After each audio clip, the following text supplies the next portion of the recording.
Hey YouTube, it's Divine Words. I'm doing another video tonight. It's nighttime and it's raining outside, so it's actually really nice. But I had a conversation today with somebody and it just made me want to make this video. I've been wanting to write about this, and I will be writing a blog about this particular subject, but I thought I'd make a video because hey, why not? It's raining, my husband's sleeping, nothing else to do, might as well make a video. Okay, today I want to talk about why exactly you can miss me with your colorblind racism. I hate when people say they don't see color, or that they don't like acknowledging people's color, and they think that that's a bad thing to acknowledge someone's color or their culture. I was having a conversation with a young man today, and we were talking, somehow we got into this topic, and he said something about how he doesn't like, this is a young Caucasian man, and he said he doesn't like the terminology of Black or African American because he was taught never to refer or to point out somebody's color. And as a Black woman, I was like taken aback. I asked him why wouldn't you? I'm a Black woman, there's nothing wrong with saying that I'm Black. I mean, that's part of who I am. And I think that this is something that's very common with the younger generation, where they grew up in a very PC world, where basically they smushed everybody together. So we had forced integration without real equality, and then we started making laws to protect certain classes. So if you're not in those protected classes and you're part of the status quo, basically what the reaction was is, let's just not talk about race. And if you talk about race, now they'll call you a racist. Like, I'm a racist for bringing up topics of race, yet people constantly, say comments to me on a fairly regular basis that are just very ignorant about people who are different from them. And I wanted to talk about this. I wanted to talk about how being colorblind is actually very harmful, because basically if you tell me that you look at me and you don't see my color, and you don't see my culture, and you don't see the ways that we're different, how I interpret that is you are erasing part of me in order for you to feel okay about seeing me as a human being. Like, you can't really see my humanity and my Blackness that are coexisting in the same space. I'm a Black individual, okay? The way that my life experience has gone is that not only has my culture and my color been something that has caused me great joy in my life and lots of experiences, traveling to where my family's from in St. Croix in the Virgin Islands, and we got to go to Puerto Rico because I'm not Puerto Rican, but I have Puerto Rican family members, like my uncles and my first cousins, they're all Puerto Rican, and because we're all mixed, my family is a mixed family, which is very very common in the islands for people to be mixed with European, African, and Spanish. So you have all these different groups of people, and majority of us from the islands are mixed. And people identify in different ways. I'm sure if my Latina cousins, they identify, as Latinas, and that's fine with me. But they also acknowledge that I'm their cousin and I'm their Black cousin. And I've never asked them, like, do they consider themselves Black or mixed race? Because it really doesn't matter, because we're cousins and we're family. So I don't even think about that. But that would be like saying, I know my cousin's Latina, but I won't call her Latina, and I won't respect that she has a different culture and custom. They speak Spanish. They look like they're mixed with Latino. They look like they're Hispanic. So why wouldn't I acknowledge that, and the beauty that comes from that, the beauty that diversifies our family and makes us all different and wonderful and special. My husband is 75% Caucasian and 25% Mexican. And so he has very fair skin and he has blue eyes. And that would be like, us being together and me saying, oh, there's no differences. I don't see any difference. We grew up the same. We had the same experiences. We didn't. I'm a black woman. And yes, I'm 33% Caucasian, 33% European, whatever. But that's so far down in my line, and it does not affect, outside of me having some level of light skin privilege, it doesn't affect me. Like, it doesn't change my identity. I'm still going to be acknowledged and as a black woman, so it doesn't matter what my racial mixture is. And he, even though he is 25% Latino, he is white passing, so he does not experience life in the same as someone who is 50% Mexican or 100% Mexican. I have Mexican friends. My best friend, he's Mexican, and I see what he goes through, and I see like the difference, and I also get to share in his culture. I get to share in their customs. I get to share their food, which is the best part of any culture, is the food. Everybody has great food, and I love eating everybody's food. There's some food I don't like, but you Japanese, you got Japanese in your family, dude, I'm coming over for dinner. You know, you got some Latino, what's up? Where's my pupusas? Okay? You're African, where's my fufu? You West Indian, where's my codfish and fungi? I just want food. So, you know, but that's the beauty of it. And also, you know, if you need to erase part of who I am for you to see me as a human being, that's a fundamental problem. And this is how you can rid yourself of your colorblind racism. And why is it racist? Well, basically, instead of you acknowledging the ways that these different classifications and implications of our color and how that changes and our perspective and how we go through life, you're saying that you don't see that. And the reason why it's racist is you must have privilege in order to do that. I can't say, oh, I don't see white people. I don't see black people. I must be aware. As a black woman, I must be aware of what kind of situation I am in.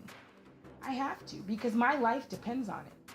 My life depends if I'm talking to a police officer and what if he's racist? And he has an idea that black people are drug addicts and they steal and they do stuff and I got a gun underneath my seat. I don't know what he might think just based upon my color.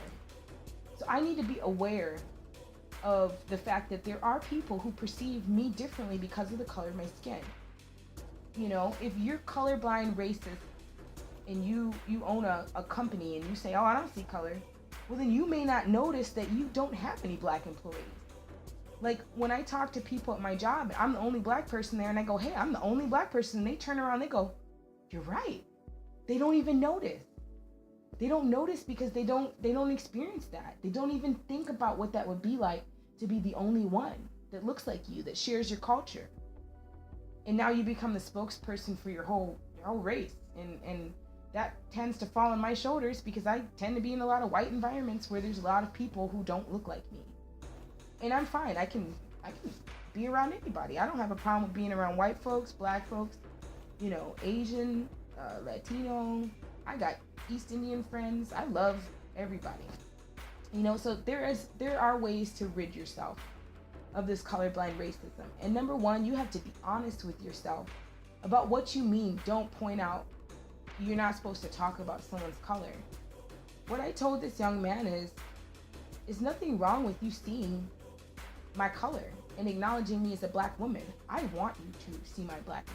I want you to recognize me as a black woman and recognize what that means, what it means for my culture, what it means for my experiences here, what it means for my experiences in life. You know, if you tell me that you don't see that, basically you're telling me you don't see me. You don't see me as I am. You have to change that. You know, he had an issue with, people using the word black, and that's because of the fear. It's because of the fear that people don't want to be perceived as racist. But really what you're doing is you're showing that you don't understand. You don't understand that it's okay to acknowledge someone's color. What's not okay is to have a preconceived notion or connotation attached to that color. Like, Sydney's a black woman, so she is ignorant, so she is ghetto, so she is going to have an attitude, so she, that's the problem. If you associate all negative connotations with the word black and you can't even call someone black because you know that there's such a negative connotation to that, then that is not an issue with the word black. It is a description, just like the word fat. Some people get mad and I say, I'm fat. They go, you're not fat. Well, actually, I am fat, and I'm okay because I am fat. It doesn't mean that I'm a bad person. I'm overweight. It's not a deal breaker. I still have a great husband. I got friends. I wear cute clothes. I mean, that's not it's not a judgment call. It's a descriptive term. But if someone called me fat and they use it as a pejorative or they use it as an insult, then yeah, that's different. Now, you got to think, are you using black as an insult? When you say African American, I don't like that term, and I'll tell you why. Because, you know, why not every group is classified. Only minorities are classified as Asian American or Latin American. You know, you don't see, German American. You just see white people. They don't make that classification for everybody because we are kind of othered. We're othered into a box. We're not just called Americans. But when you go outside of the United States, which I have traveled outside the United States, they don't care about what color you are. I mean, they do to an extent, but it's more like you're just an American.